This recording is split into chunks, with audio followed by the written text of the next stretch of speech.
भारतीय विधिक इतिहास। भारतीय दंड संहिता के पूर्व भारत में अपराध कानून क्या था? हम यहाँ पर देखेंगे भारतीय दंड संहिता जो बनी उसके पूर्व भारत के जो आपराधिक कानून थे भारत में वो क्या थे। तो यहाँ पर दिया है एक सामान्य सा, पहले हम ऐसे समझ लेते हैं कि हमारे देश की आज़ादी के पहले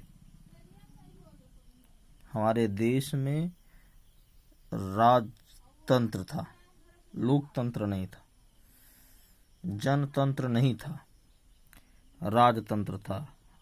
राजाओं द्वारा समाज को और समाज के लोगों को कंट्रोल किया जाता था।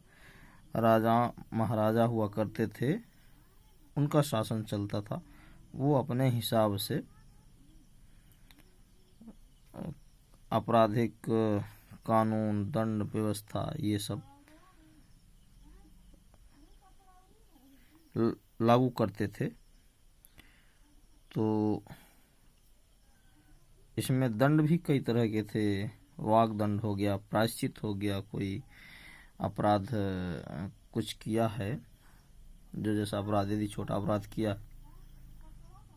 तो वो राजा के सामने अपना जा करके माफ़ी भी मांग लेता था।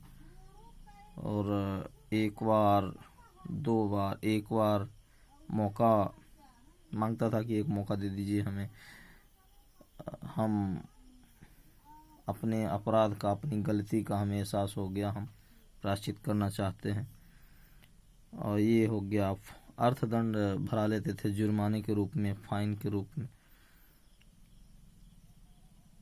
तो इस तरह के पहले डिसाइड करते थे, पहले अपराध के कानून इस तरह के थे। तो हम यहाँ पर देखेंगे भारत की प्राचीन दंड व्यवस्था में मनुष्य के आध्यात्मिक जीवन पर विशेष बल दिया गया था।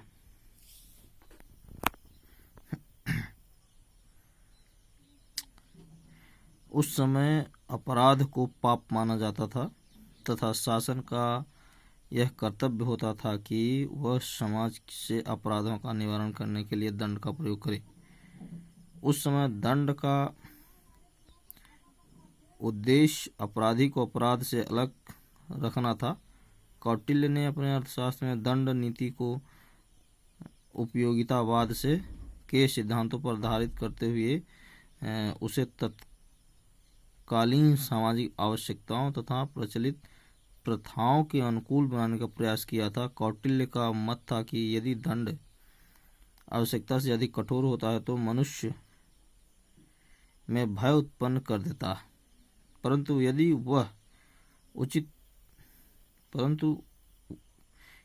उचित होता है तो मनुष्य को अपना धर्म पालन करने तथा उचित आचरण करने के लिए प्रेरणा देता है। करेक्ट। अब यहाँ प्राचीन दंड व्यवस्था में निम्नलिखित प्रकार के दंड दिए जाने का प्रावधान था। वाकदंड, प्रायश्चित, अर्थदंड, कारावास, बंदीकरण, अंगछेदन या मृत्युदंड। ये चार प्रकार के प्राचीन समय में दंड निर्धारित किए गए थे। और परंतु मध्य युग में मुगलों के आक्रमण के थपेड़ों में आ जाने के कारण भारतीय सामाजिक, आर्थिक एवं राजनीतिक परिस्थितियां बदल गई। मुगलों ने भारत पर प्रभुत्व स्थापित कर लेने के पश्चात इस देश की दंड व्यवस्था के लिए स्वयं की मुस्लिम दंड विधि अपनाई, जो अपेक्षाकृत अमुक्त, पक्षपातपूर्ण एवं प्रतिशोधक थी। भारत में अंग्रेजों के आगमन के समय मुस्लिम विधि की ही प्रचलित थी, जिसमें अनेक असंगत एवं तर्कहीन सिद्धांत थे। मुस्लिम क्रिमिनल लॉ में भारत में मुगल साम्राज्य के स्थापित हो जाने के पश्चात मुस्लिम विधि को इस देश की दंड विधि के रूप में लागू किया गया। मुस्लिम दंड विधि के अंतर्गत दंड को 4 प्रमुख वर्गों में वर्गीकृत किया गया था। पहला है किस्सा, फिर दूसरा हद, ताजीर और सियासत।